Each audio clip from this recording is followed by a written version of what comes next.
Hey everyone. Hi Shubham. Hey, good morning. Hope my audio is clear to all. Yep, Yes, Yes, Shubham. you're audible. Yes. Perfect, perfect. Let me just quickly share the screen. All right. Hope the screen is visible to you all. Okay. All right. Welcome to yet another session of Grow Junction. Today we'll talk all about product marketing, user acquisition, go-to-market strategy, all the fancy jargons which you have heard about the product marketing, right? So we'll cover everything about that, talk a little bit about the differentiation between product manager and product marketing manager as well. So, yep. Uh, for those with whom I'm interacting for the first time, myself, Shubham Bose, I am currently a product manager working with Microsoft. I have gained couple of years of experience in managing products at different life cycle.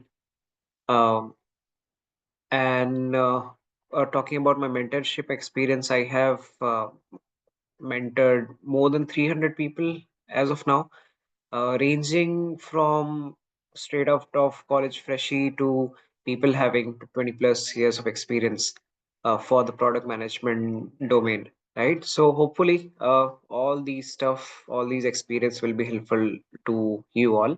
And yep, let's learn together and grow together. All right.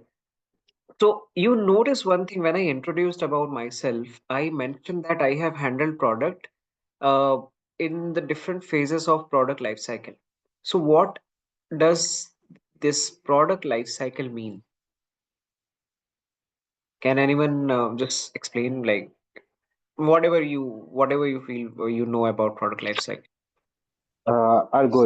Yeah, Product sure. life cycle is a different phase that a product goes through from the product development to the product decline and everything. All right, that sounds correct. Okay, so absolutely. A product when like a product goes through an entire life cycle, right? Starting from its MVP phase, basically minimum viable product. I'll explain each phase. Starting from its MVP phase to the phase where it sees the growth, it captures the high proportion in the market, and eventually mature and decline or like being replaced by any other product, right? So there's an entire life cycle attached to each product that we see, right? Okay, but what does it mean for a product manager, right? How the roles and responsibility as well as uh, like user acquisition or user marketing principle changes with each phase of this product life cycle, right? So okay, what let's start with basics. What are the phases? Firstly, MVP. When we launch a product, uh, many of times the investments and efforts which we have is limited, right? So what we want to do is sometimes is we launch a beta or like beta program for testing the product where the product is launched with all the like only the primary features, not every features. For say as a product manager you have planned 10 features for a product, right? But you are not sure that if all the 10 features will land up very well with the consumers, right? So you launch a MVP, right, which is minimum viable product. MVP may have 5 features out of 10, and those 5 features might be the primary feature. Like when we do a prioritization or basically feature ranking, consider that those features have high priority, right? Which deliver the right value proposition of the product. Now you test the acceptance of the product or the features in the market. If you feel that the product is well accepted, then you launch the entire product, right?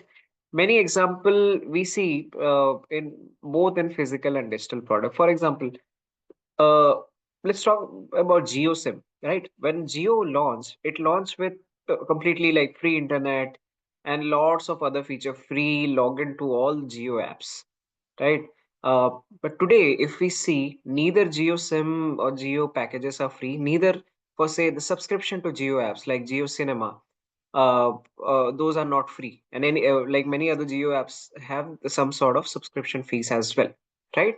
So earlier they launched with uh, some sort of like uh, s- lesser feature and attractive schemes to attract the users, get some users. And when they saw that, yes, my product is accepted very well in the market, they launched the full-fledged product with the full-fledged pricing model, right? This is one of the example. Now, after the MVP, when the main product is launched, that's called the introduction phase. And in the introduction phase, basically, the products start gaining awareness in the market, uh, and eventually grow and reaches to the growth phase where the product sees its maximum market share. For example, let me just pick one product and explain through it. Okay, let's pick one product. Anyone want to volunteer for a product? We'll discuss through its life cycle. Any Baidu, example you want to pick? Baidu Sorry, Shubham, Byju's. I guess we discussed in the last class as well, right? Let's pick some other example.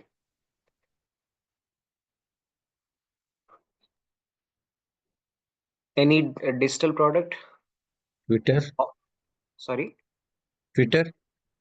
Twitter. Twitter is Yeah, still, it's still in its maturity phase. It has not declined.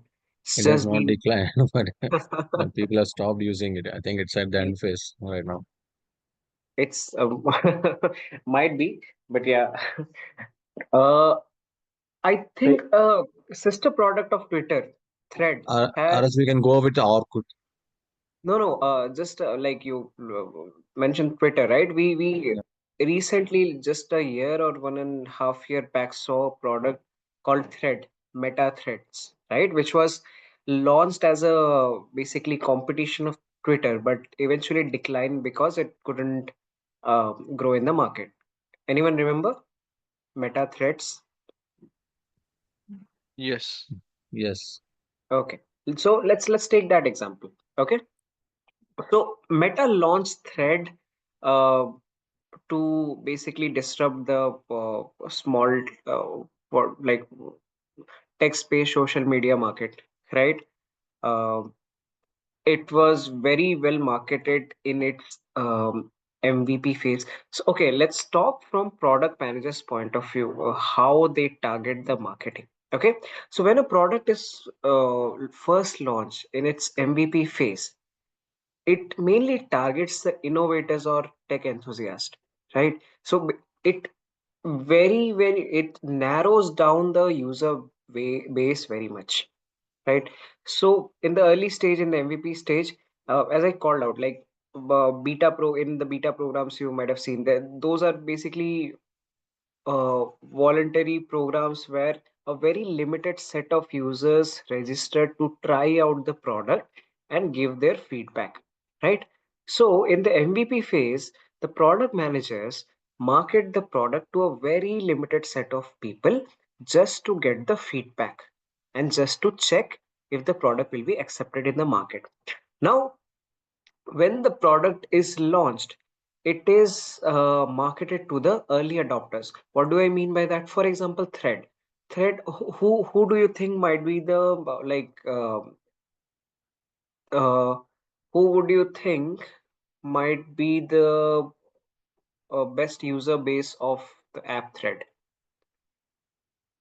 It can be a certain age group. It can be a certain professional group. It can be a certain people from a demograph. So who do you think would be the best set of users for trying out the Thread app? e-commerce users and influencers. public Influencers. public figures and youth. That's correct. Exactly. So, because it's a text-based social media market, right? So, the best set of users, of course, the target anyway for a social media platform, the ideal user base is everyone, right? Instagram, Facebook, they target everyone, people from every age group, every demographic, and on, right? The more the user, the best the platform is. Uh, but in the introduction phase, they are very specific to target their customers, right? So they choose those set of customer who would really like the product and share the product with a word of mouth marketing, right? So in the introduction phase, those early adopters or uh, uh, those seeking an experience of a new product are being targeted. Now, as the product grows, right? Now the influencers have used the product. The influencers have started posting on Thread. They started sharing the Thread post on there for say Instagram stories, Facebook stories, and everywhere, right? Now it gained attraction in the market and it started gaining popularity and started catching eyeballs in the market, right? So eventually other users like the normal users, people from other age groups, and basically a diverse set of users, they also start start installing the product, right? So in this case, the marketing strategy which is followed is the mainstream marketing. For say, firstly, influencer marketing was successful. Then the product would be marketed in all the other platforms. For example, YouTube or conventional media channels, or for say search engine marketing, or all the mainstream marketing places to scale the product. Here in this phase, in the growth phase, the product manager or product marketing manager, they're not targeting a specific group. Rather, they want to diversify the user base as much as possible, right? Now the product has grown, it has gained the right popularity. If you remember, Thread got, I guess, 1 million registration within 2 or 3 days or 1 week. I don't remember the exact timeline, but it was pretty quick and caught a place in the news, right? So, okay, now the product is in its prime. It has seen growth. It has seen the market. Now, eventually, as the product grow, what do users seek from the product? Can- Enhancement of features. Enhancement of feature, that's correct. Anyone else? More wider reach, What do we mean by that? even more target, even more audience to the product. No, that would be the target of the product manager. What Yeah. would the user seek from the product? They spend more time on the product, like, Okay, to try out different features. yes. User Okay, engagement. yeah, user engagement is what the product manager would like. I'm asking what the user, for say, you are using Thread for say for the last 10 days, you have been using the app Thread, right? What would you like in Thread? Like, okay, can anyone explain if they installed Thread, use it for some days, and then uninstalled? Anyone in the cohort did that? I did it, but I didn't like the Hmm. the interface first of all. Okay, so what caught up your interest, Mohan, to install Thread at first place? What caught up in the sense like I mean I was using Instagram, but there were some threads that were coming which were like more interesting, but the same threads are coming in Instagram as well. So I felt like it's no need of duplicating the same Okay, thing. So okay. I deleted that. Got it. So as the product matures, the users seek more features.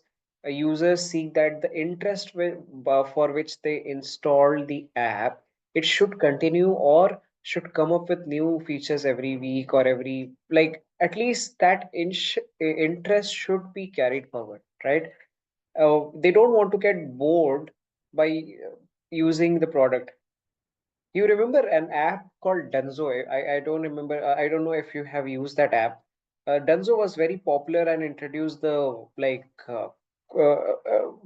was in the quick commerce market as well as quick courier market as well. But these days, Dunzo has almost vanished, I would say, when Zepto and Blinkit, these kind of apps have started gaining popularity in the market, right? So why is that? Why do product disappear after maturing or after gaining popularity in the market? Because Uh, people get bored, right? Why do they get bored? Because as Mohan called out, duplicacy of feature. If you are not providing any USP, if you're not providing anything different, I would not, as a user, want to have 5 apps in my phone which are providing the same kind of feature or same kind of value, right? And also, of course, there are other factors for decline as well. But yeah, sorry, someone was saying something. Sorry to cut you in between. Any points anyone wanted to share? Okay, all right. So what? Okay, now we know about know from the user's point of view. What does it mean from product manager's point of view? Okay, as the product grows, I know that my product has hit all the matrices and it has grown well in the market, right? What should I do to prevent its decline, right? Firstly, of course, I should keep updating my product as per the market trends, right? Like you have seen a great example in Zomato. Zomato keep updating the product with new features, exciting features. Of course, marketing as well to tap into the market, right? Also, in the maturity phase, the product managers also do some experiment with the product, right? To target new set of customers as well. For example, let's take the example of Boat. Has anyone used Boat headphones or speakers or any of their devices? Yes. Okay, so Boat is a very good example in experimenting, right? So Boat was first introduced. Boat used to sell a charger cable for Apple, right? Charging cable for Apple. They Bluetooth speaker wasn't Boat's first product, right? But as they grew in the market, they started experimenting with their product, be it wireless earphones or smartwatches or Bluetooth earphones. These days, I guess they are introducing the smart rings as well, right? Smart wearables and lifestyle devices. So they keep experimenting with their product SKUs so that they don't fall behind in the tech tech trend of the market, right? So in the maturity phase, the responsibility of the product manager is to keep experimenting with the product features and keep keep trying to find out the new user base so that my user, like, even if I lose my user base, I still stay or survive in the market, right? Now, if you are not successful in this maturity phase, you will eventually reach the decline phase, right? For example, Nokia tried its best. It collaborated with Microsoft to tap into the smartphone market. It got Windows OS and launched the Lumia phones, right? But still, it couldn't capture the user base it desired. Then Nokia again launched the smartphones with the Android operating system, but still they couldn't tap into the market, right? So, like, if you're not experimenting in the right manner, if you're not adding the features in the right manner or marketing the product to the right set of users, your product will eventually decline, um, and end life cycle, product life cycle, right? So basically, these are the different phases in the product life cycle, and how, as a product manager or product marketing manager, our responsibility changes with each phase, right? Any questions on this? Why I put this slide? I know I gave some glimpse of this life cycle in the last class as well, but I wanted to like give some perspective from product managers or marketing managers point of view as well, how the responsibility of these people changes, right? Any questions on this?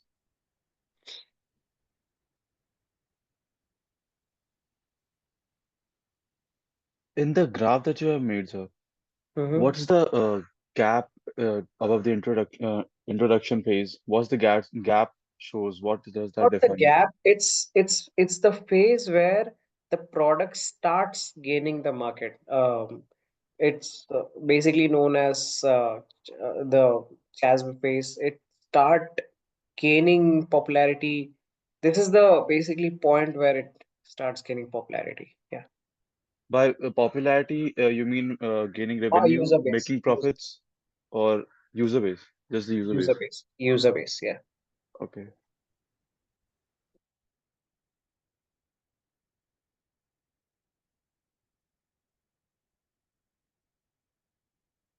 Any other questions?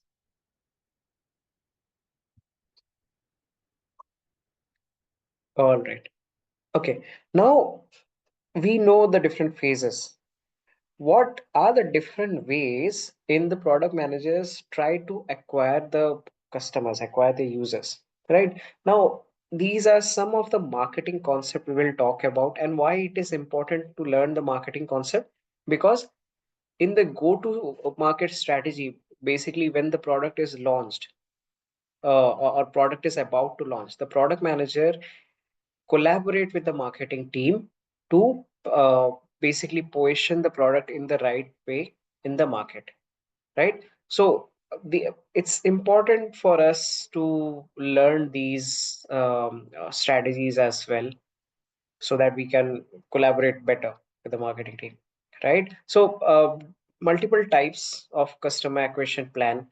Inbound, outbound marketing is done. Inbound marketing is basically more like, when I say inbound and outbound marketing, consider it as a pull and push marketing. Inbound is pulling the users towards yourself, and outbound is pushing the product towards your user. How is that different? So inbound marketing mainly includes, for say, SEO, search engine optimization, or putting the right content to attract the right set of users, or basically anything you do in your product so that the users are attracted towards the product, right? For say, uh, influencer marketing, or putting the advertisement on the right place. So basically, in inbound marketing, you are not directly reaching out to the users, but you are letting the users, you are attracting the users to come and use your product, right? How is it different from outbound marketing? Outbound marketing is, for example, cold calling, cold mails. For say, if you use any app, for say Pepperfry or Policy Bazaar, if you just browse through the app, you will receive a phone call from their customer agent, right? A sales agent, right? So they are contacting you to basically marketing their product, right? Cold calls, cold emails, push notification, all these type of marketing where the product is pushed towards the customer is known as outbound marketing. But in while planning the go to marketing strategies, the product managers are mainly involved in inbound marketing. That's why I included it in here. But I also wanted to explain the difference. So yeah, mainly inbound marketing is used while preparing the go-to-market strategy. Okay. What else? Referral marketing, as I explained in the example of threads, word of mouth marketing or influencer marketing. If you see the people you follow sharing stories on their Instagram about their thread post, you will eventually be curious to know about, okay, this person I follow is using thread. Let's try it out. Okay. Or for example, you have joined a gym, and for say you share with your friends that yeah, the gym I recently joined have very good uh, um, uh, what do you say, very good set of equipments, right? So that is kind of word of mouth marketing or referral marketing. For say if anyone has any Amex credit card, they have very attractive offers in their referral marketing program, right? Or for that case, any app, any newly launched app you will see will have a referral program, right? If you share the referral link to any other user, you will get some points once they register, right? So that is what referral marketing is. Search engine optimization is basically leads coming from organic search frequently turn out to be more valuable than those coming from business directories. So basically, you uh, advertise your product. For say you are putting any content on YouTube, right? Or putting any website link. Uh, okay. So basically, you put the keywords in such a way that your YouTube video or your information link about your product or website comes at the top of the search, right? So there are many rules about that search engine optimization. Those who have experience of digital marketing would be better knowing them. But yeah, this is also one of the marketing strategies that the product managers do. Content marketing and recycling, putting the right type of content. For example, I am the product manager of Boat, right? Now I'll, or a better example, for say I'm the product marketing manager of Cred. Has anyone seen the Cred ads? Yes. Yeah. So aren't they different from other ads?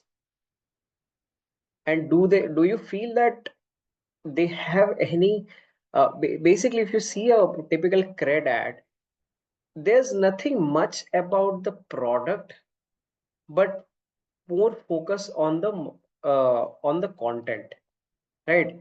They take all the for say old celebrities, old cricketers, or singers, and those people, and put it in a non-conventional frame, right? For say I saw like an ad became famous very much. Rahul Dravid fighting in the middle of the road, right?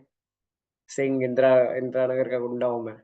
So that became very famous. Why? Because Rahul Gandhi, in his public image, is a very what do you say? Very introvert kind of person, very well spoken. But you put him and shown in a different frame, caught the attention of all the people, and your marketing was like you succeeded in marketing the product very well. Everybody knows that okay, it's a Cred ad, and it was built different. So that type of content marketing to basically attract the customers, to raise the curiosity of the customers, and come and let them come and use the app, is what is known as content marketing and recycling. Lastly, lead generation. Basically, lead generation and lead scoring is an organized way to firstly attract the customers and scoring the customers based on their potential to use the app, right? And these concepts, all that I explained, is not just limited to the product, but in general, the marketing principle as well, right? Any questions here? Yes, sir. What is content recycling? Content marketing, content recycling, they come together for say content recycling. For say like in the cred ad, you see different themes in the app, right? So like you just keep trying out different themes in the app in the ad. So that is one of the example of content recycling.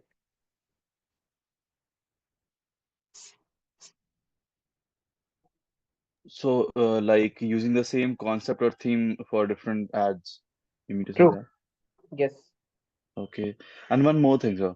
How is lead generation different from like cold calling?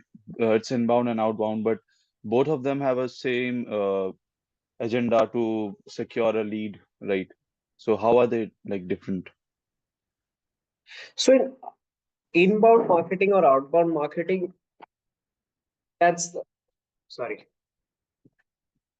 Yeah. So lead generation is, I would say, defined as a process. Like you track the first, for example, in inbound and outbound marketing, you are uh, doing the marketing of the product. You are sending cold call or cold emails, and inbound marketing, you are uh, uh, putting up content in the app or website, right? But lead generation and scoring is kind of uh, tracking those changes. For say, you prepare a list of all the potential leads for your app, right? For say, there are in the last class we took the example of amusement park uh, aggregators, right? So for say there are 10 potential event organizing team who there are 10 event organizing team who are your potential customers.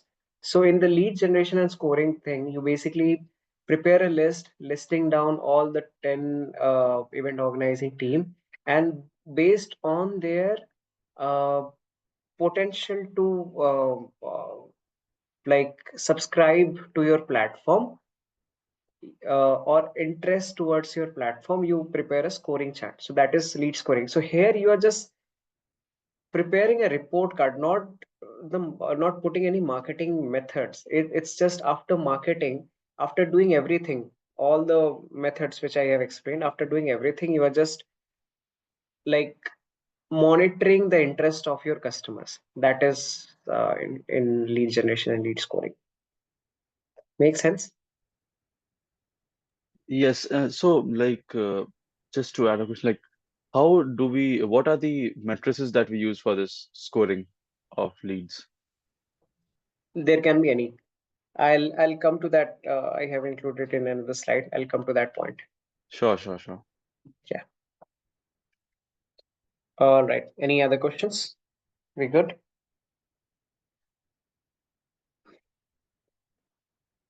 All right. Okay. Let's talk about a very common thing which product managers use, and I guess many of you have already heard about this jargon called A/B testing. Anyone else? Anyone heard about this jargon, A/B testing? I'll just skip this. Yes, yes. Yes. Okay. Yes. Perfect, perfect. A lot of you knows. So, just for those who don't have much idea about this, A/B testing is basically in very simple terms, I would say a hit and trial kind of concept, right? For say, let's take the example of Netflix. I, as a product manager of Netflix, I'm confused that what should be the layout of the content of, for say, what should be the layout of the movies or web series on my platform so that more customers are attracted towards the content, towards clicking the content, right? So my goal is to get more users to basically uh, click on the content from the home page. That's my goal, right? But I'm confused how the layout should be.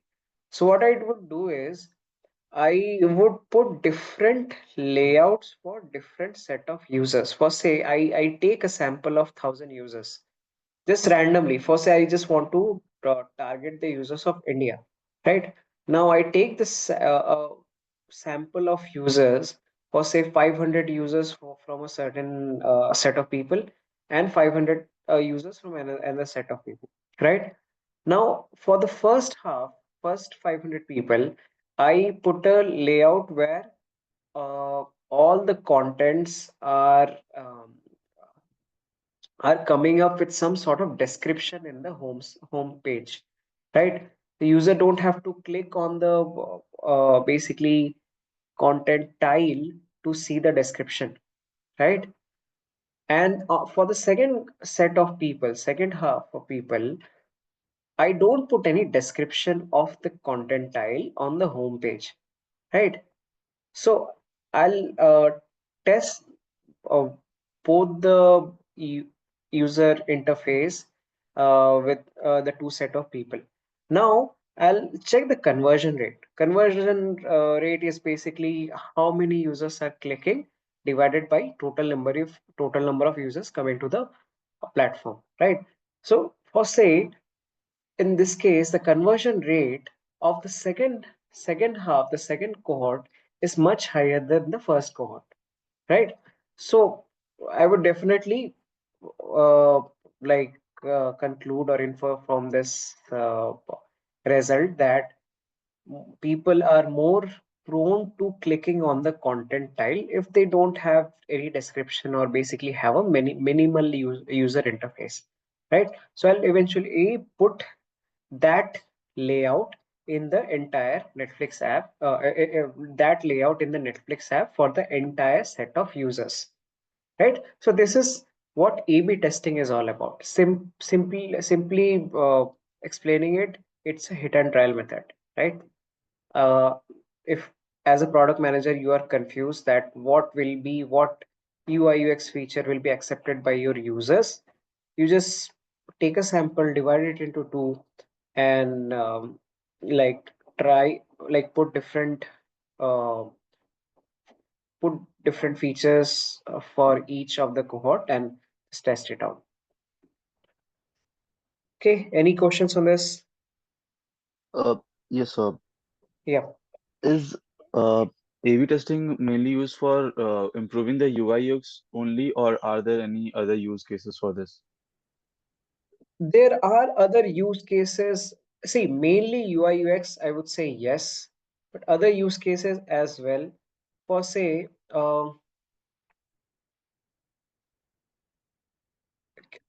you want to take the example of any app, take example of any random app. Let's talk about it Uh, through your example. Google Pay? Okay, Google Pay. For example, Google Pay have a rewards feature, right?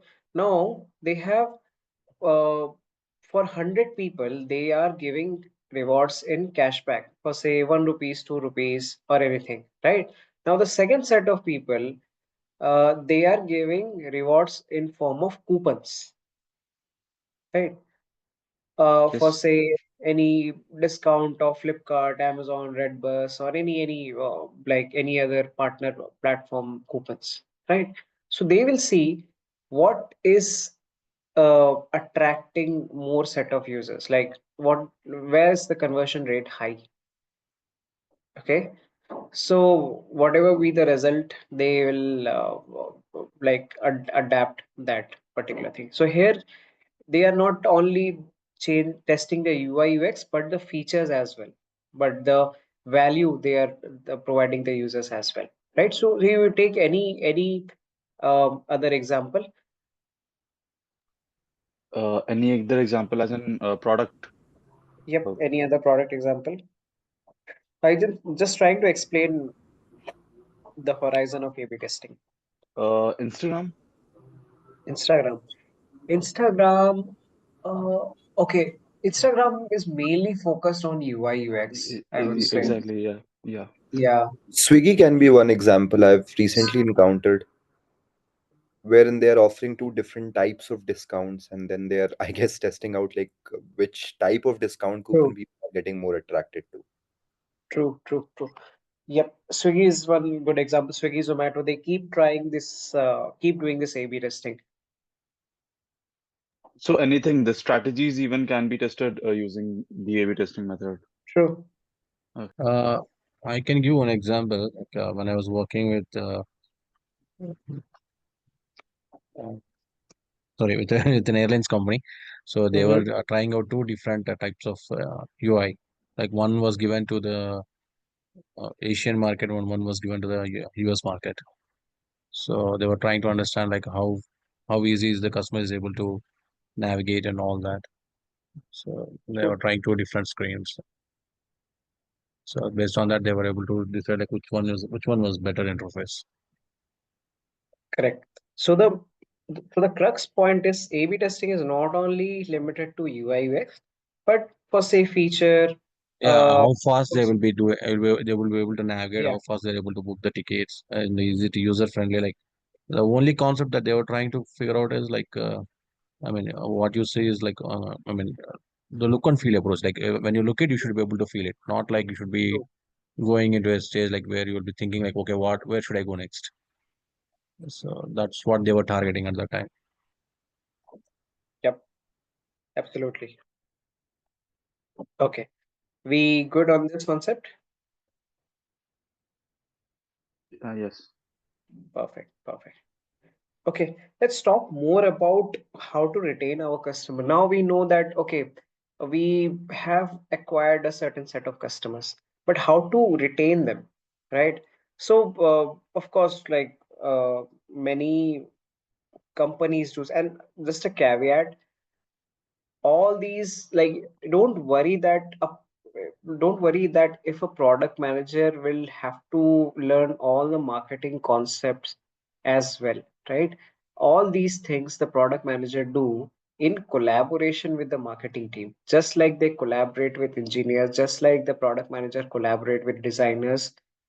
They don't have to hard code or they don't have to design everything, right? But they need to know that what are the design principle or what are the basically engineering efforts that would need. So similarly for marketing as well, or the preparing the go to marketing strategy as well, the product manager uh, need to know that what are the marketing principle in which the users can be more users can be attracted or retained or basically uh, uh, to reduce the churn rate and those kind of metrics, right? So they collaborate with the marketing team or collaborate with the product marketing manager. Now, I also mentioned about the difference of product manager and product marketing manager. If so, there can be two different type of job description you would see in the market. Product manager is what we all are learning through this course. So product manager is the high like let me just explain through a Venn diagram.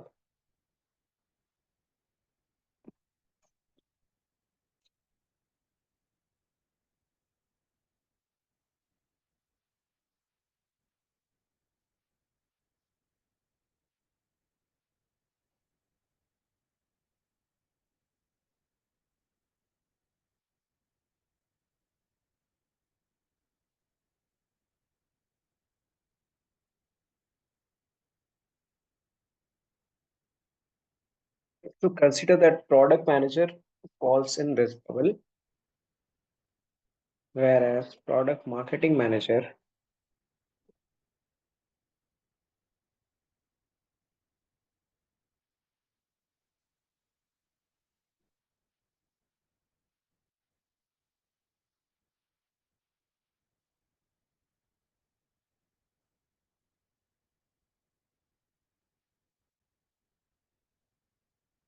falls somewhere here.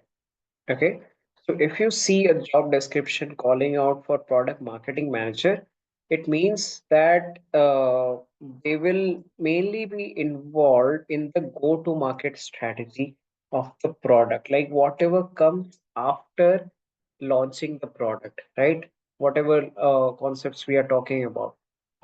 customer acquisition, retention, positioning, pricing, all those things is mainly the role of product marketing manager.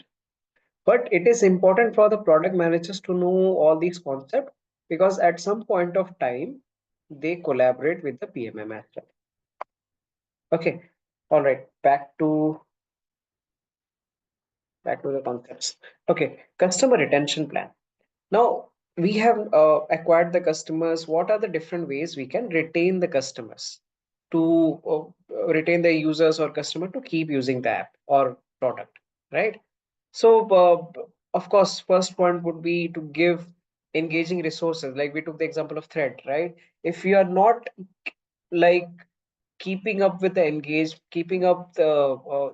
keeping up with the trending features in the market, keep experimenting with the features in the market, or tech, right? You will eventually lose the customers, right? So the idea is always like uh, keep providing the engaging features in the product. For example, Zomato, they keep experimenting with the product features. They recently launched a uh, uh, order cancellation features, and before that they launched a wedge mode feature. Before that they launched I think they'll keep experimenting, man. Lot of features they launched recently. A separate section. Yeah, recently they launched this district app as well to tap into the event booking market, right?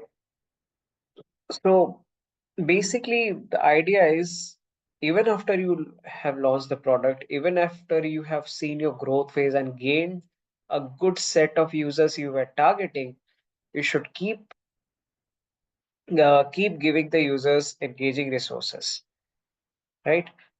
All right. Next is metric preparation. Preparation to identify the customer's pulse and churn rate. Basically, okay, have you already done your product analytics class?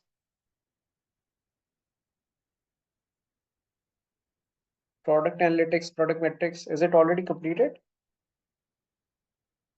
by any other mentor? I don't think so. No, I don't think so either. Not yet, Okay, sir. okay. All right. Then I'll just brief this one. Okay, basically, product metrics are the parameters which the product managers test to check if the product is performing as expected or not, right? For example, in this case, there are two very famous metrics called product customer retention metrics and customer churn rate. Okay, so retention rate is basically how many users were there in the day one versus how many users you have today minus how many users you had on day one, right? For example, you have launched Boat as a product manager. Boat, you are the smart you are the product manager of the smartwatch section of Boat company, right? Now, after 6 months of launch, you have for say 1 million users, right? And on the first week of launch, you had only 1,000 users, right? So this difference is known as retention rate, right? So how much popularity your product has uh, gained is calculated by the retention rate. On the counterpart is the customer churn rate. Now, for say Thread after 1 month of launch, Thread gained 10 million users. But after 6 months of launch, Thread had only 3 million users, which means Thread is losing customers, right? So the churn rate of Thread would be the customers that had on uh, after 3 months of launch minus sorry the number of users it had on day one of launch or first month. I took the example of first month, right? Yeah, first month of launch minus number of users it had after 3 months of launch. So in this case, you see the number of users is reducing. The churn rate of Thread is positive, which means Thread as a product is losing the number of users, right?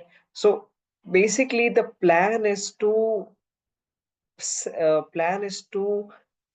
decide what should be the correct metrics I should use to calculate or to find out whether my product is growing or declining, right? Whether it's retaining the customers or churning out the customers, right? Also, uh, third is communication.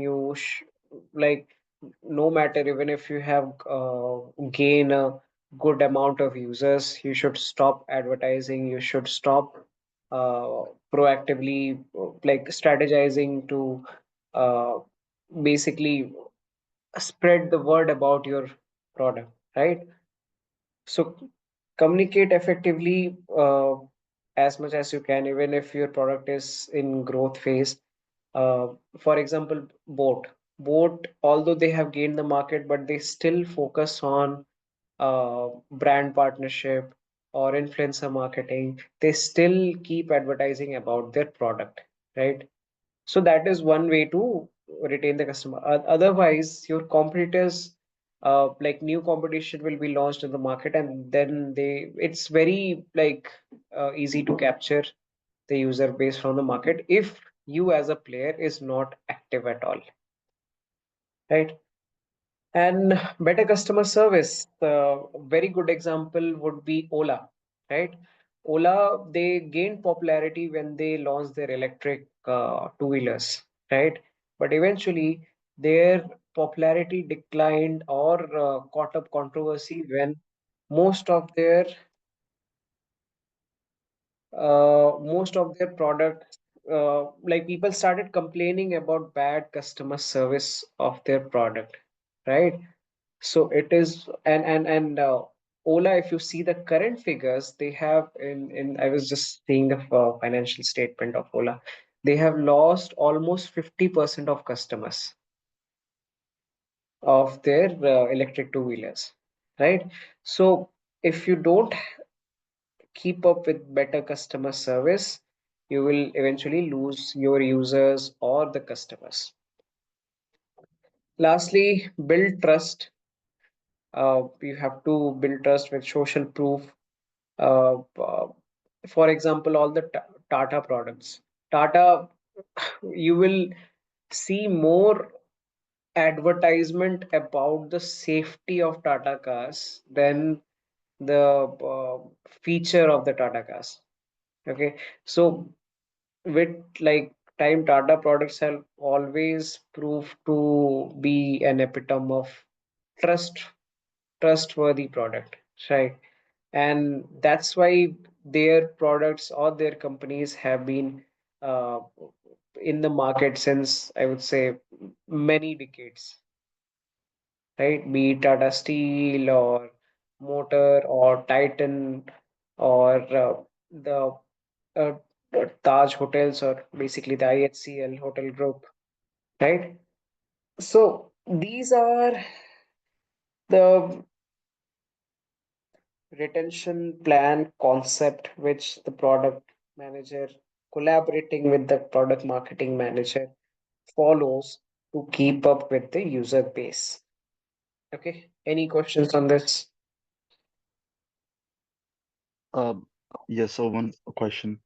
Mhm. Like on the matrices preparation part, what should our approach be in order to decide what matrices we will be using?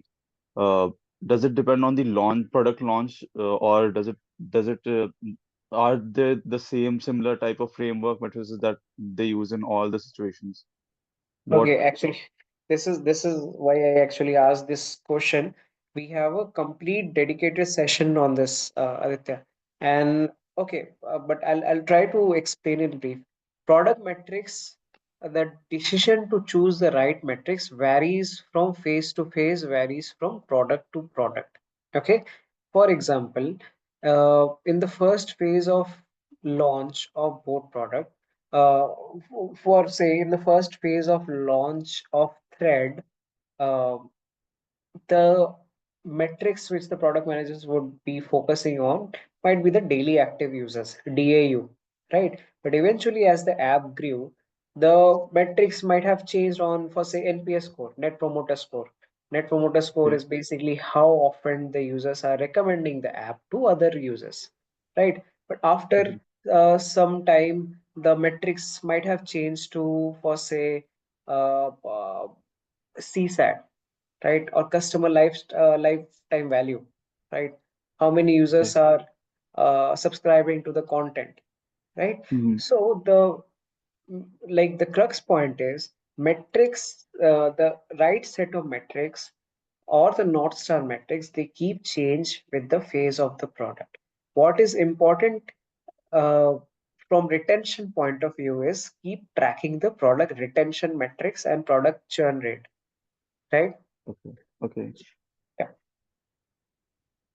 Great. But yeah, Okay. we'll have like that session is one of my favorite sessions. I will have complete 2 hour discussion on metrics, how to decide the right set of metrics. Uh, we'll have a good discussion on that. Sure. Sure. Sure. Yep. I'm more of a data person than theory person. So you will see me very active in those user research or product analytics metrics. Yeah. Okay. Any other questions?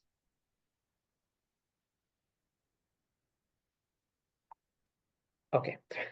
Let's talk about analytics now. We know the principles, we know the how, right? We know how to Shubham, acquire this. Yeah, Shubham, I can ask a question. sure, See, go ahead. suppose like I have a product idea, okay? Mhm.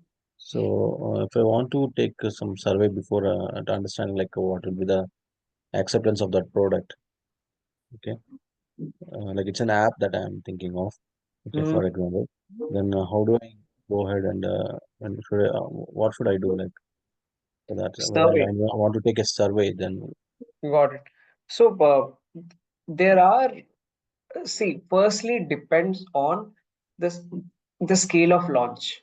If you are launching the app um, only in your city, there are many survey houses you can for say like I would say it depends on a lot of factors. If it's uh, if you want to give me some context, like what is the value proposition of the app?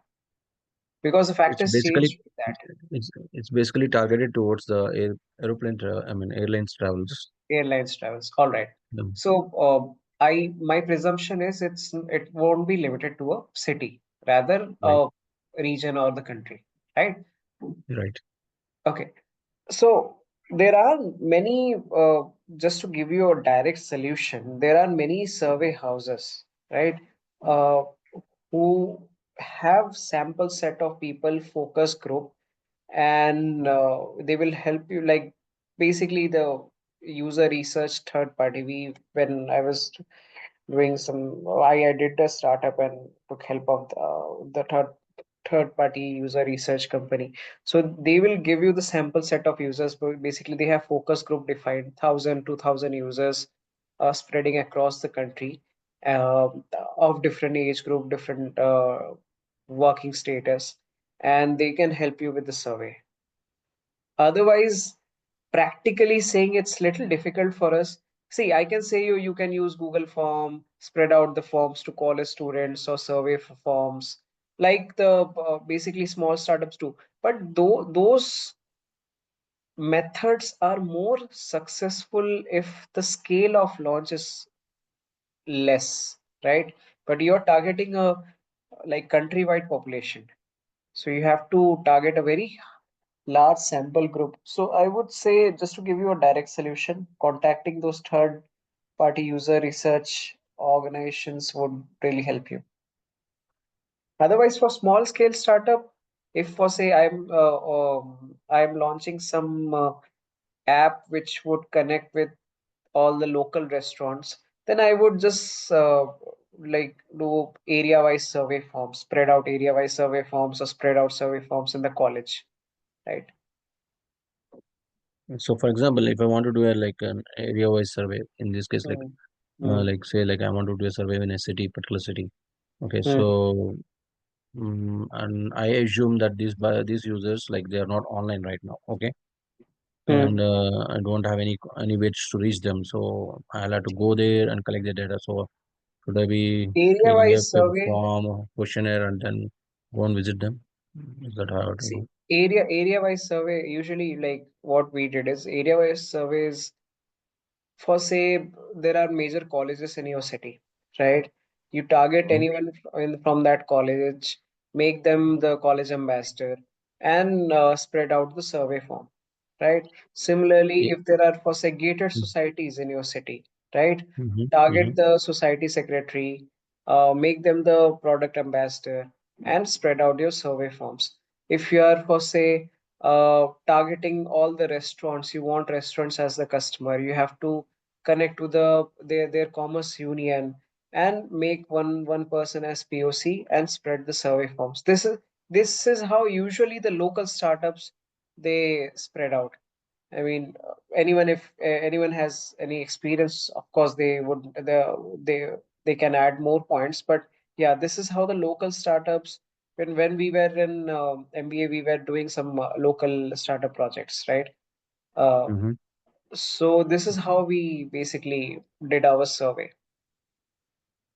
Okay, got it. So I'll have to approach an association like where these people are all. Yes, why I Right. suggested that? Why I suggested that?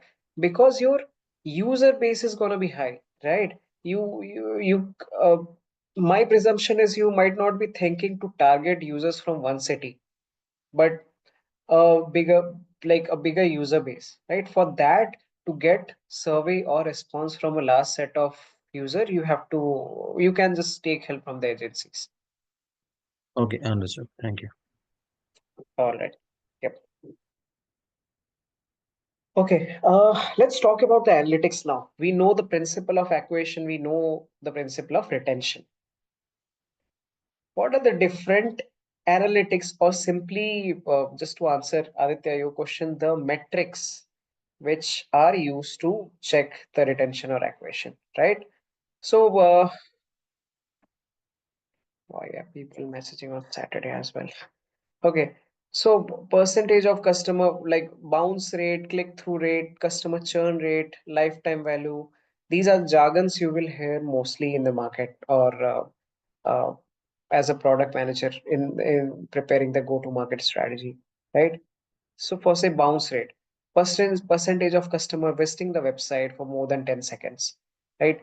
Uh, so here people are not just coming to your website as an active user, but coming to your website, but hovering through all the features as an active users. Basically, you were successful to catch to basically attract the users to your product or website, right? Click through plus customer click and stay in the website, maybe check out some features, download the content, or if it's an e-commerce website, add products to the app, add products to the cart, wish list the product, or for say it's Zerodha or Grow kind of investment app. They keep adding stocks in the wish list. They uh, basically compare the stocks or check the different charts which are available, right? So basically, when the users are engaging with the features you have provided in the product, right? Next is customer churn rate. We already talked about this metrics difference between the number of users at the start of the product launch or a particular phase minus the uh, end of a certain period. Or say we took the example of Thread, right? At the start of like initial first month, it had 10 million users, but after 3 months, the user base reduced to 3 million. So in this case, users are reducing, means the churn rate is positive, right? So this is one of the other metrics. Customer lifetime value Lifetime value, for say, there's a user who has been, for say, I am using Flipkart for the past 10 years, right? So in the past 10 years, what is my total number of orders? What is my frequency of ordering per year? What is the average value of my orders? All these multiplies to and give the product manager a figure which is known as the customer lifetime value, which means I as a customer or I as a user, what is my total value towards using the product, which is Flipkart in this example, right? Active users, very basic, very common to use. What are the daily number of users? What are the monthly number of users? Quarterly, weekly, annually, anything. Basically, the users who are coming to your product or coming to your platform, right? Number of contracts managed, number of contract as in for say, uh, how many people, how many active users have subscribed to Netflix or subscribed to Hotstar, right? So the number of contracts, which means the value which the product is providing, how many people are subscribing to that value. For say an e-commerce, or in the case of an e-commerce platform, how many users out of a say 1,000, only 50 users are ordering for from Flipkart. So the number of contract managers 50, right? Revenue generated based on the based on the contract. What is the total revenue generated? For say the out of the 50 people who have ordered from Flipkart, the average order value is 50 or average order value is 100, right? Then the revenue generated would be like 5,000, right? So basically the total revenue generated from the number of contracts. Lastly, data quality, accuracy of model with data management algorithm. Uh, this is basically like how your features are attracting the users. For say, I have five, let's take the example of an OTT platform. Okay, in an OTT platform, there's for say download features, there filtering and sorting features, there is search feature, right? And what else? There is wish list feature. Now, out of these 4 5 features, which of the feature is attracting more number of users, right? Which particular attribute or feature is attracting the more number of users, which can be calculated by the number of clicks on that particular feature, and that is known as data quality accuracy, right?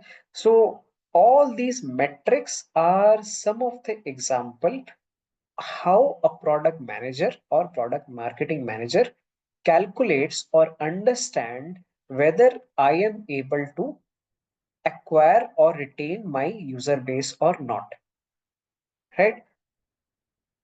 So this is the how, this is like how to do it wala part. Make sense? Any questions here? Yeah, just a small question. Yeah, Pawan. sure. Uh, in the customer lifetime value, the cost of acquisition per user, is it a one-time cost or it's always there? It's a one-time cost.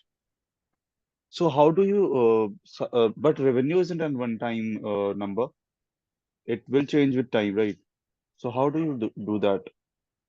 No, the calculation, okay.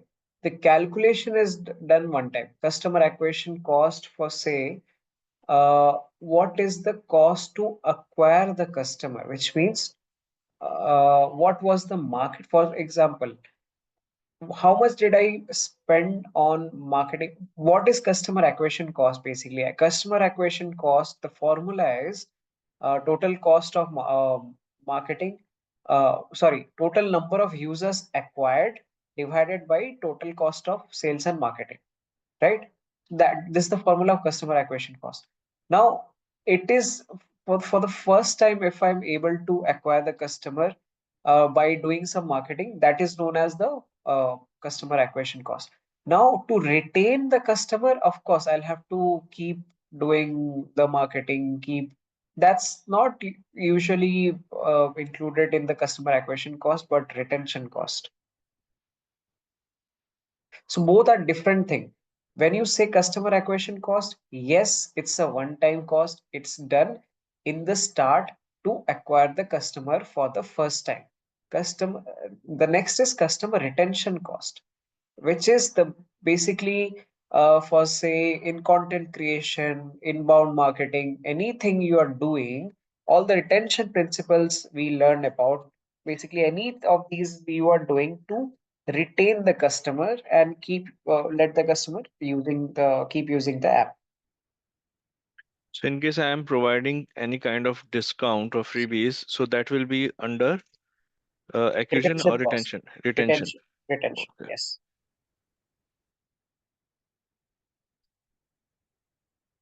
Okay, any other questions?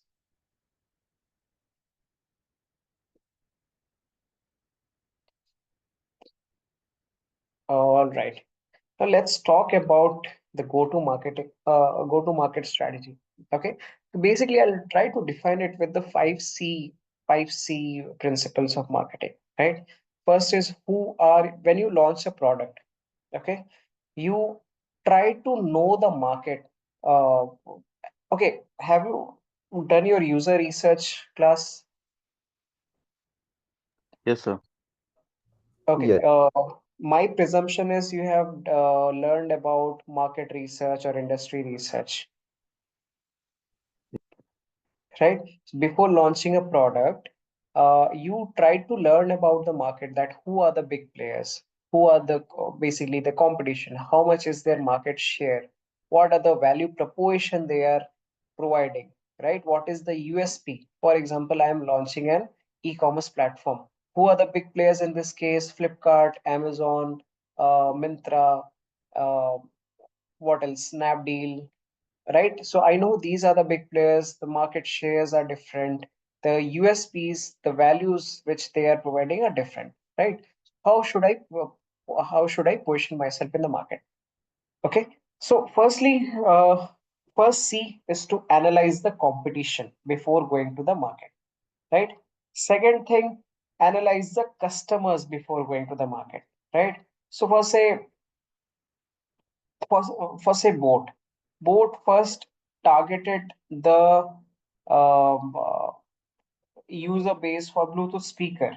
Then they expanded their target base to uh, people who are who for total wireless earphones as well, right? Then they move to smartwatches. Then they are moving to smart rings, right? In future they may come up with other products as well. So basically they are targeting a certain set of user base, but parallelly also thinking about the future user base as well, because they have to keep experimenting with the product, right? So analyzing the customer base for say somebody gave the example of an airline app, right? Could you who was it? Mohan, right? Sorry, I forgot the name. Who was asking that airline startup question?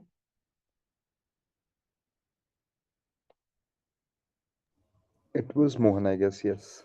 Yeah, it was Yeah. Yeah, me. it was me. Okay. So Mohan, could you please explain the value proposition in a very brief? I'm not asking to share the entire idea, but in a very brief, so that I can just count it in an example.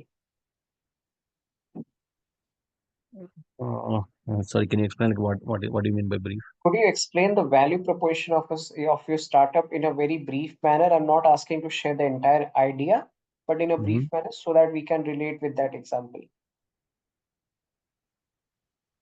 The value proposition of your startup. I was asking like what do you mean by value proposition? Sorry. Okay, basically, what is the startup about? See, it's like two ideas, but one idea is about the airlines, and the other idea, like which I asked about the Localization is about um, So it's in this basically like a case, it's basically like bringing all the um, functionals on one place, like where the people can start booking for functionals, because we don't have that kind of uh, event aggregators, is it? yeah Right. event booking kind of Okay. app. Okay. Let's It's not talk in the through. market right now. Yeah. Yeah, let's talk through that example. Okay. Mhm. So for say, while planning your startup, you might be thinking about who are the big competition in the event aggregator market, right? So you're like you would see that there are big players like Book My Show, Zomato recently launched District. Uh, there's Paytm event app as well, right? I have never booked through that. And yeah, so there are big players in the market. And next thing is like who are the user base which you would like to target. So eh, you want to share like who are your user base? Like anyone like who's trying to book I mean it's not about events, it's about like see like a family functionals like that. See, normally what happens is like people uh, they don't know like where to go and book a functional, but they don't have any app or any website also to go and search Mm, for like whether the particular functional like in your city is like vacant on particular date, or what are the services that we'll be getting, and whom should they approach for catering, for got decoration, it. for lighting and So, everything. So so that's who what do we you are think? trying to do. So who do you think will be the user base or customer base for your app? Basically, like it will be, I mean, people like who are trying to celebrate. So we don't know like exactly who. I mean, it's almost everyone. Like everyone, like all families, like they do have some functions going on, say, right? Like birthday parties or like marriages, any events like uh, I can say like I mean, a 1 year anniversary for I mean 1 year first year 1 year birthday celebrations like that. So anything can happen. So we want to target on that market. I don't see like anyone being in that space as of now. So that's where like it's Got kind it. of a Got it. new this one. Got it. Got it. All right. So the things. Just a second.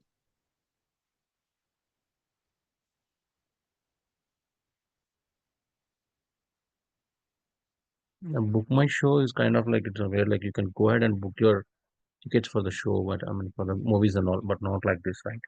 We don't have any app or anything like that.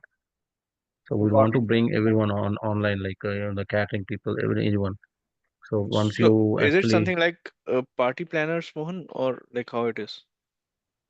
yeah, kind of party planners, Yeah. but you don't have any app in the market right now. So you can bring all the catering services online. You can bring all the, m- I mean, the band music and everything. Anyone can list on that.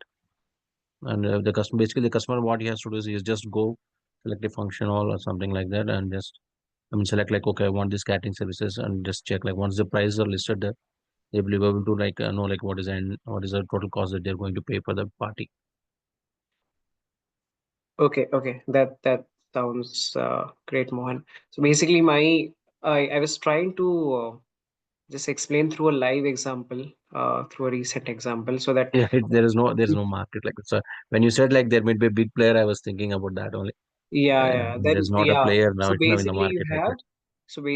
you have some unique proposition, unique selling point of your product, and that's a good thing. Okay. So whenever as a product manager we plan to launch something, right? After deciding after deciding the competition, checking on the competition, we check who is the user base, what is the existing and future user base, what is their product uses pattern. For example, boat when boat was launched, they check what the for say the target user base was 15 to 30 years, right? Right. So I, as a product manager of boat, would try to check what my user base is using currently before I have launched the product, right? They are using for say JBL. JBL, what is the price point of JBL for say 5,000 for a Bluetooth speaker? right? Yeah. 1000 watt Bluetooth speaker might be 4000, 5000. I'm not sure on the price point, but yeah, what my users are using currently, what is their buying pattern, buying frequency, those kind of analysis, those kind of details I'll try to find out, right? Next, Correct. I'll try to dig deeper into my value proposition, what my company will be providing, as Mohan explained. So Mohan is clear about his startup, his value proposition, what he is going to provide in the market, and what is the unique selling proposition of the product, right? What are the strength and weaknesses of my product basically? Is it matching up with any other competitor or not? Is it for say Thread? Was Thread providing the same value proposition to the users which Twitter was already providing? Mostly yes, right? Although Thread had photo posting capability as well, but that was similar to Instagram. So someone said, right, whatever post was there in Thread, I was already seeing on Instagram. So eventually, I didn't want to use two different platforms for the same use case, right? So the interest got declined, right? So I should introspect about my company, my product, what value I am providing, right? Next is collaborator. The fourth C is collaborator. Now, for say I am launching for say when boat first launched, they launched with the Apple charging cable for Apple, right?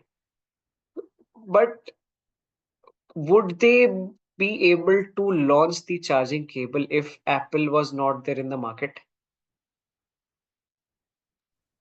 If there's Yes. no Apple product in the market, how would I launch the Apple charging cable? No, not no, only the Apple charging cable. It's not possible. Yeah. Exactly. Specifically talking about Apple charging cable. Okay. Or let's take the example of any digital product. For say in India, before Jio, uh, do you also feel that the subscription rate of the OTT platforms like Netflix and Amazon Prime was significantly lesser than what it is today? Yes, of course. Correct? So it's not only about the product, but the ecosystem where I am launching my product. Is my ecosystem ready? For example, last, I guess in 2022, 2023, there was a phase when Web3 and Metaverse was gaining so much popularity in the market, right? So many people wanted to launch metaverse projects, but in India as well, many people wanted to launch metaverse project or basically have some virtual infrastructure and those kind of things. But why did it fail?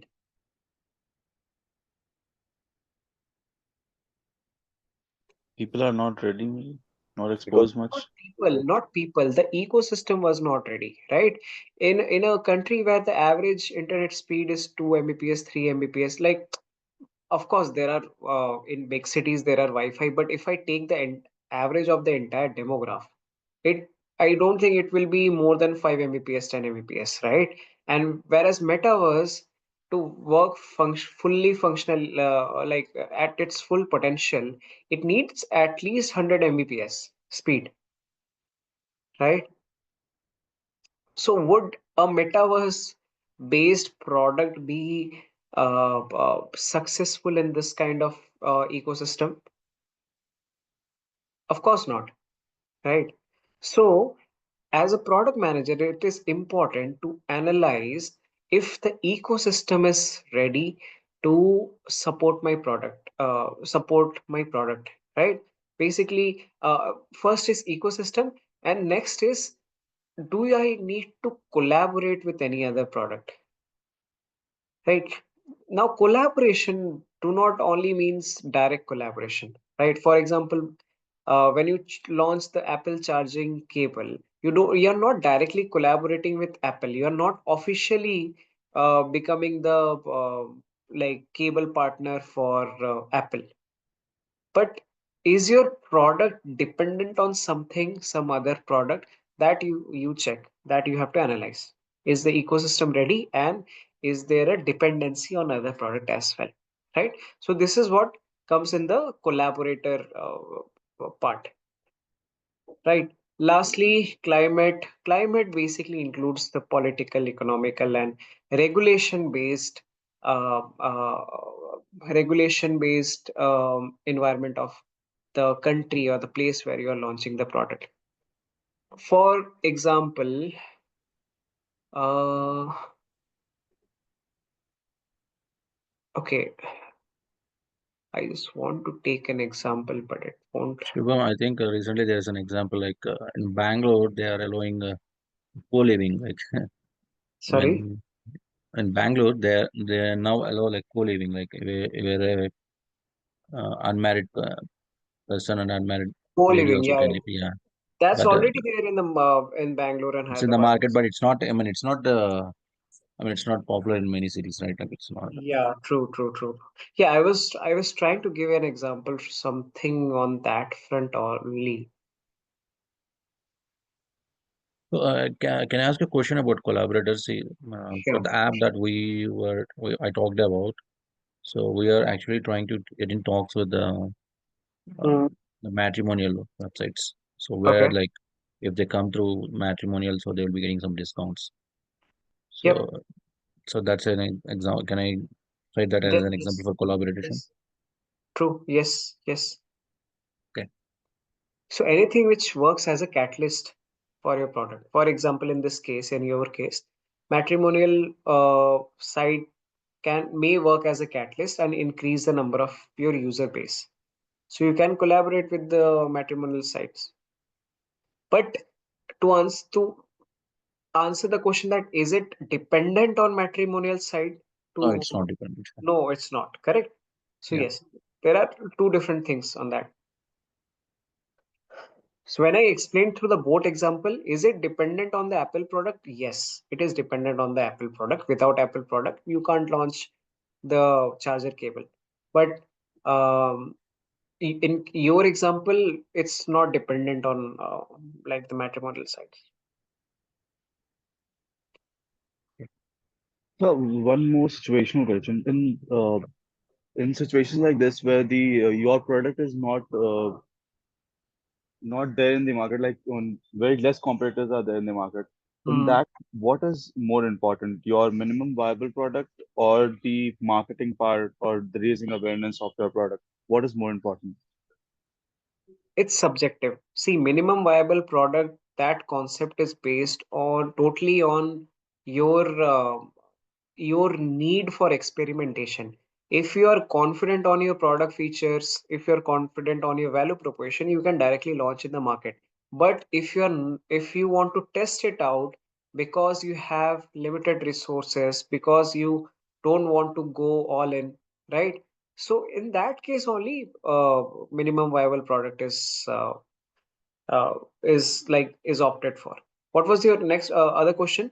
Sorry, Like, what should we prioritize? The product part, the user interface part, or the marketing part? In the situations like in which your product is new to the market and you don't have many competitors. in that case, the product marketing part should be prioritized. See, ideally, all the features should be prioritized equally, right? But if it's a blue ocean means there's no competition. You are the first one entering the market, right? Uh, uh, for say eBay, when eBay was launched, there was not many players in the e-commerce industry, right? So people were more prone towards conventional shopping, like shopping through offline stores. eBay's concept, like you have to focus more on marketing the value which you are providing. Value means like the convenience of shopping by sitting at your home, right? So that Yeah. was the convenience, that was the value which eBay marketed. So just to answer specifically to your question, I would say, like as a product manager, I would prefer more on marketing if I am launching in a blue ocean market. If it's a Hmm. red ocean means there are a lot of competition already in the market. Then my focus should be on the features and unique value proposition, because people are, for say, today if I launch an e-commerce platform, it's a red ocean because there are already big players and people are already aware about the concept of online shopping. So if I launch a product today, my focus will be the value proposition, right? The what is the unique value I'm providing in my product, be it discount, be it the range of products. Like Nika focused on a niche market. They only focused on the beauty and grooming products, right? And they gained the good popularity in the market. Mintra, Jabong, they basically focused on the apparel market, right, rather than being a marketplace of almost everything, just like Flipkart and Amazon, right? So if I launch a product in a red ocean, I would focus on the value proposition. If I launch a product in the blue ocean, I would focus on the on creating the awareness, or basically the product marketing. Does that answer your question? Sure, sir. Thanks. Perfect. Okay. Okay. Explaining the last C, climate. For example, I launch a product in Okay, for say there's an first let's take the example of China. Now, China we know is mostly an atheist country, right? There's no major religion followed in China, right? Of course, there's Buddhism and like a smaller chunks of that, but mostly the country is widely atheist. Now, if I launch an OTT platform in China which supports the spiritual, which has only the spiritual content, and the content can be about any mythology like Hinduism, any religion, Hinduism, Christianity, Buddhism, anything, right? Would that fit well in the Chinese consumer market?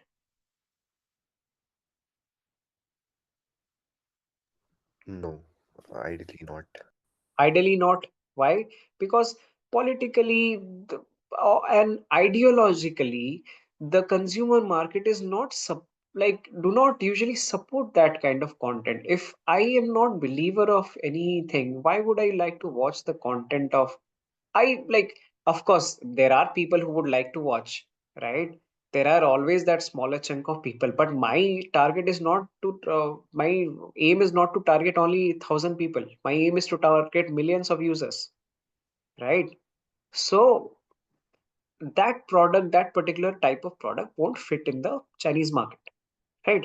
Similarly, if I launch, for say, as a product manager of LV, I launch a store or product store of LV in a tier 3 city, any tier 3 city.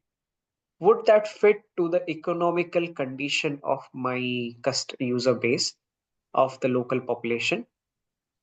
No, absolutely not. Absolutely not.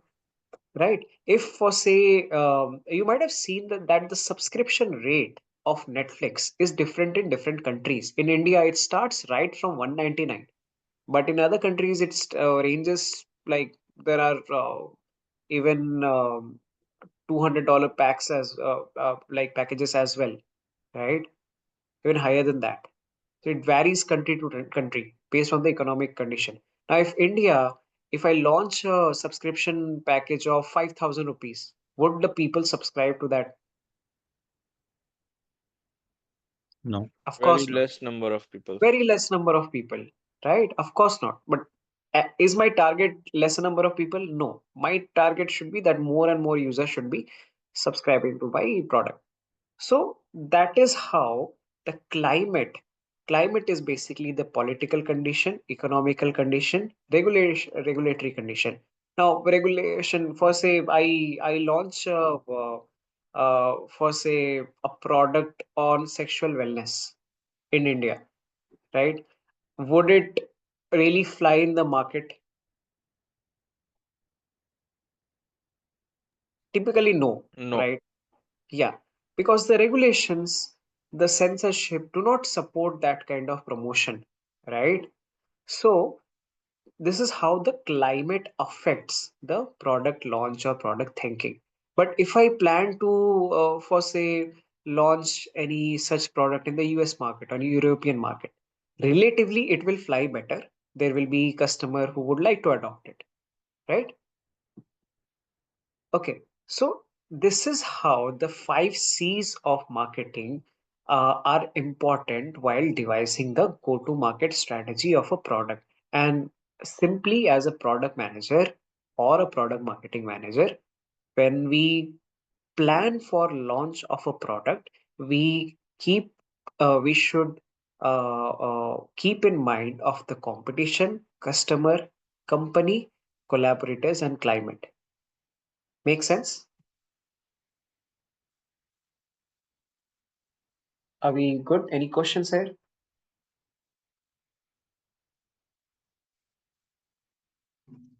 Okay, I'll consider silence as no. All right, let's move on. I guess we already took the example in the go-to-market strategy. So, yeah, what are the different channels now? Right, we learned a lot of things, lot of stuff about marketing, right? But what are the different channels to market our product? Now, I would say if I had been asked that question in my interview, I would say it's subjective. Okay, why it's subjective? Because each product has a unique value proposition, each product has a unique user set, and each user set uses a unique set of channel to consume content or consume advertisement in their day-to-day life. Many users might be reading newspapers daily, but many users might be consuming the news from the TVs, or many users might be consuming news from YouTube, or many users might be consuming news just from the mobile apps like InShorts or any other news apps, right? So basically, the consumption pattern of different user base is different, correct? So what as a product manager we should do? Firstly, we should know what is the value proposition. Second, we should know what is the user base we are targeting. For example, if I want to launch an, would you like to take any example? I'll talk through your example only. Any type of product you want to launch? Anyone can volunteer. Let's talk through your example only. Any type of product platform anyone can think. Maybe a carpooling Let's platform. Okay, a carpooling app, right? Yep. So what do you think would be the right user base for a carpooling app? Corporate employees, maybe who are Corporate going employees to who work daily. travel regularly, right? Who commute to their office on their personal vehicle, right? Yes. Okay. So if my target target user is the corporate employee, who might be typically in the age group of 21 to 50 per se, 21 to 60, right? uh, and my ideal, let's take 21 to 40, presuming that people above age 40 might have their own vehicle, own way of transport. They don't want to commute. Uh, Mostly the younger people, they prefer carpooling, right, or public transports. Okay, so your user base is 21 to 40 who commute to office daily. What do you think is the right way or right channel to market to basically advertise about your carpooling product? Should it be, now I'm giving you different channels. Should it be YouTube videos? Should it be the like posters on local kirana shop or supermarkets? Basically the conventional marketing, physical marketing stuff, right? Should it be big flex board, or should the right channel be email marketing or push notifications or cold calling? What do you think? What type of or what channel of marketing do you think will capture the most volume of the user base? social media marketing maybe, because yeah, most of Social these media. yeah, they are using like any digital marketing platform. Okay, okay. Has anyone used Slack? Yes, like Yes. Okay. Okay. Has anyone used LinkedIn? I presume most of you are using LinkedIn already, right? Yes. So LinkedIn is the social media of working professionals, correct? Now, if I want to, I know my user base is going to be the working professional from the age group of 21 to 40, right? And my presumption is the people in this age group are very active on social media as well, right? So what would be the right social media platform for the advertisement? Relative to, like, rather than Instagram, Facebook, I would prefer advertising on LinkedIn,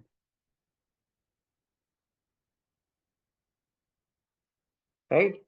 So basically, what I did is I narrowed everything down. First, figured it out what is my user base. Second, I figured it out what are they doing exactly? Are they working professionals? Are they college freshers or normal people or anything? So I found out that the majority of my user base is working professional.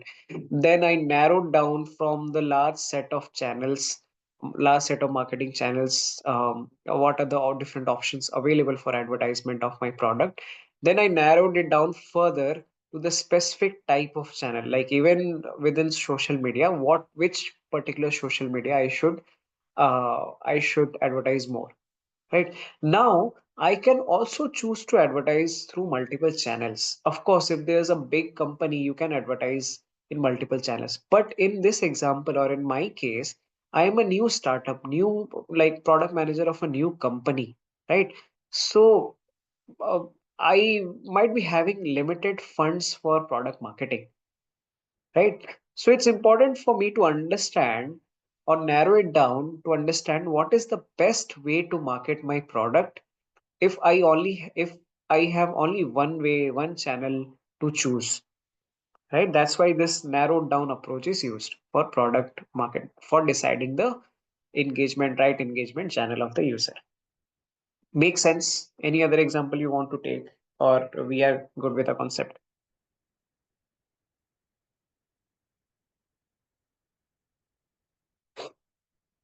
Any questions? Any doubts? Yeah, so one general doubt. Is the Sure. product manager owner of the marketing campaigns as well, or it's solely owned by the Usually marketing no. team? Usually no. Usually no. Oh, See, so what? I told you, and I just mentioned this multiple times now. Product manager, all these concepts about marketing which we are learning, product manager is not solely involved. They collaborate with the marketing team, right? But why all these concepts are important for us to learn? Because even for collaboration, you should know the concept, right? That doesn't mean that you are going to involve directly in advertisement campaign or design the advertisement, right? Just like you are not involved in coding or designing, right? You just collaborate with the engineers or designers. Similarly, you collaborate with the marketers. Make sense? Yes, yes, sure. All right, perfect. Any questions? Should we move? All right. Now, coming to the last and most important part. Has anyone heard about business model canvas?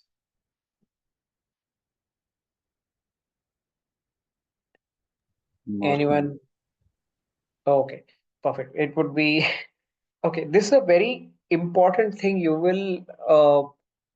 Important thing for an entrepreneur as well as a product manager. Okay, whenever you plan for a product or a new startup or a business, anything for any kind of business, you should prepare a business model canvas, right? So basically, just to explain it to a 5 year old or a naive person, business model canvas is that one sheet which has all the details about your startup, all the details about your product, right? Now, what are the different details? So it has business model canvas has, so basically if you want to just letting you know a hack, if you want to know about any company, any startup, just search for say Byju's business model canvas, for say Blinkit business model canvas. You will get this something in this format. You can just Google right away, right? So this is the most famous, like most common or standard uh, thing used in the startup world, I feel. Okay, so what are there in the business model canvas? First, for your product, for your startup, you should know who is the customer base, who is the customer segment. Okay, we talked about this multiple times. Uh, to narrow it down and know the right set of users for your product is the most important part for a product, right? I can't just go and target everyone present in the country. I have to choose the right set of people I want to attract towards my product. So the first part is always uh, the customer segment. Okay. Next, what is the problem of my customer segment? Basically, the pain points. For say, eBay had user, like for say eBay decided that okay, I'll keep my user base at of people from the age group of 25 to 40, right? Now what is the pain point of this user base? The user base belongs to the working professional age group. They are already involved in work. It's basically difficult for them to plan shopping of anything, plan the shopping on the weekdays because they are so much bogged down with the work, day-to-day work, and in the weekends they are involved in the like usual family course, right? Like anything, they have to spend time with family as well. So the problem statement of that set of user was convenience, by shopping convenience, right? They had to plan a visit to the supermarket and or malls or to basically buy anything, right? So eBay listed down the pain points. They are like listed out for say one of the pain point was no awareness about the different products, different offers which are going about the products, right? So those kind of pain points they jotted down. Similarly, if you are planning to launch a product, you decide the customer segment. Next thing you do is you write down the pain points. After that, you write down the revenue streams. Now, for say I am launching an OTT platform, right? What are my revenue stream? Revenue stream is how you can make money, how you can monetize your product. For example, for an OTT platform, one of the revenue stream can be subscription, right? The subscription model which you have added in the platform. Next revenue stream can be rental. Many of times you have seen, especially in Amazon Prime, that many movies are available for rent, like movies which were launched just last week or 2 weeks back. They're even after you have taken the subscription of the platform, the content is available only through rent, right? So that can also be a revenue stream. Third can be advertisement. Uh, for say, many of times you will see advertisement of a particular movie on the OTT platform, even after you have taken the subscription, right? Because the might be the movie producer would like to watch that movie and gain your attention. That's why they have paid Amazon Prime to display their ads as well in the platform, right? So advertisement can be the third revenue stream. Similarly, for any type of product, there can be different revenue streams. For example, uh, Paytm, right? We know that Paytm has a lot of services on their app, right? They have some like bus booking, train booking. They had Paytm Mall as well. They have event booking. Lot of services are being provided in their app. Bills payment. Yes. In addition to that, they have also launched this device for the small shops, shopkeepers, which basically calls out the payment if any UPI payment is done, right? That you have been, the transaction of this amount has been done. That is also part of their revenue stream, right? So you jot down, you figure it out, what can be my potential revenue stream of this product, which I am going to launch, right? Now you're clear about the revenue stream. Then fourth thing is the solution which you are providing. So for the pain points which you jotted down, what are the features or solution which you are providing, right? The solution for eBay, like for the convenience pain point, is it was providing all the products in a single place on the tip of your, or like on the screen of your laptop or phone, right? So that was the solution, that was the feature which eBay was providing. Any other product for say, uh, for say Blinkit, they are providing all the grocery items on an app and delivering within 10 minutes. So that is the feature, that is the solution they are providing to the pain point of the user, right? Now, after deciding the features, what is the unique feature which your product is providing? For example, Mohan shared about its startup.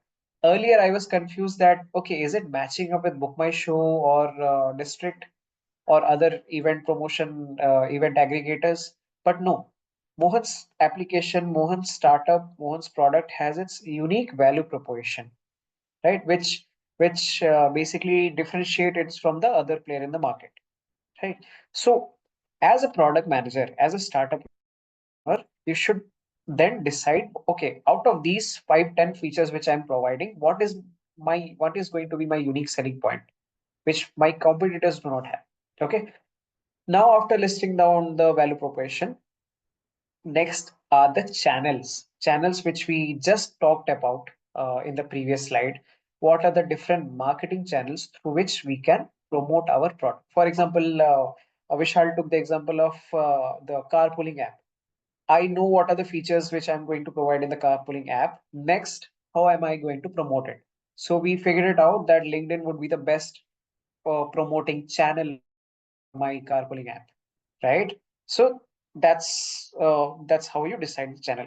After the channel is decided, after you know that who you are going to target, you you will like you have to write what will make sure, what metrics will make sure that I am able to gain users from the different channels, right? So basically, for say, it can be different for different application as we talked about, right? For social media platform, it can be daily active users. For e-commerce platform, it can be the number of products purchased or the number of orders taken. For an OTT platform, this metric can be number of subscription uh, uh, uh, number of subscriptions done by the users, right? So you decide what is the North Star metrics. North Star metrics is basically the what is the mm, like major main metrics which will validate that yes, users are using my product, right? So you decided the metrics. Now you come to the cost structure. Okay, I have to do a lot of things. I have to market, I have to design feature, I have to uh, code design, everything. Everything has a cost, right? Now you decide that where do I need to spend money to prepare the product. Now it can be the product marketing money, it can be operational cost, right, to prepare to build the product. It can be collaboration cost in case you have to for say collaborate with, as Mohan said, in case he has to collaborate with the marital websites, right? Then you have to spend some cost there as well. You have to like provide them some commission as well in order to collaborate, right? So all these various avenues, various channel where there's a scope that you have to spend money, you write it down in the cost structure. Lastly, unfair advantage, something that cannot be easily copied or bought. Basically, it's the entry barrier. Entry barrier, what is that? Uh, for example, a very good example of entry barrier is Indian Railways, right? No matter how much money Indian billionaires have, right? It is very difficult to start a company like IRCTC or Indian Railways. Why? Because the entry barrier of investment is so high. You have to, like, currently there are some 1 lakh kilometer railway lines across the country, right? So that much time you have to put to build that infrastructure, that much, like, keep aside the money, the time, the engagement, the number of employees, the scale of building a company of that sort is very difficult. Similarly, entry barrier from, of course, that's a very big example to give, but even for a small startup, right? For say Blinkit or Zepto, they have captured a high uh, market share. They have captured a very high market share already. Now, for me to launch a product, it would be very difficult because I already have the players in the market who are having monopoly, right?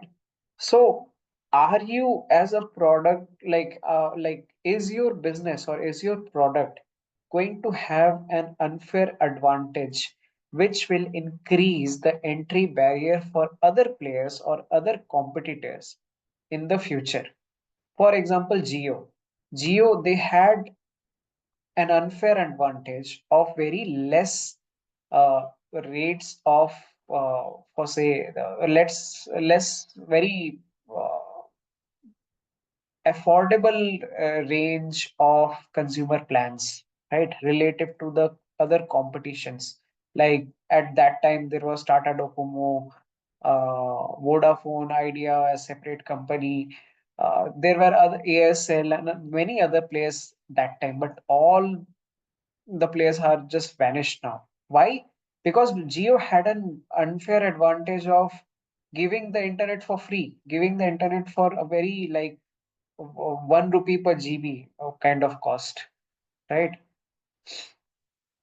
So you write all of these in a single canvas or single document, which will talk about your product. So whenever a basically entrepreneur pitch about a product to VCs, or whenever a product manager tries to sell the idea of a product to his or her leads, the company owners or CEO, they present through the business model canvas, right? So it's basically everything related to the product or related to the business. Make sense? Just a suggestion or assignment. uh, Go, like, after this session, please search for the BMC of a couple of products which you use in your day-to-day life. It can be anything: Grow, Zerodha, Blinkit, Zomato, Netflix. Any, just pick any one or two product, even WhatsApp, Facebook, Instagram, any product, and just try to see the business model canvas, right? So we'll at least get an idea how product managers prepare uh, for different startups or different products, how they prepare the BMC. Okay. Any questions here?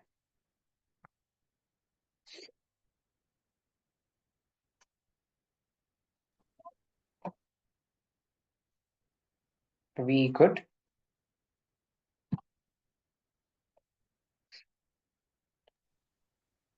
All right. I'll consider silence as yes. All right.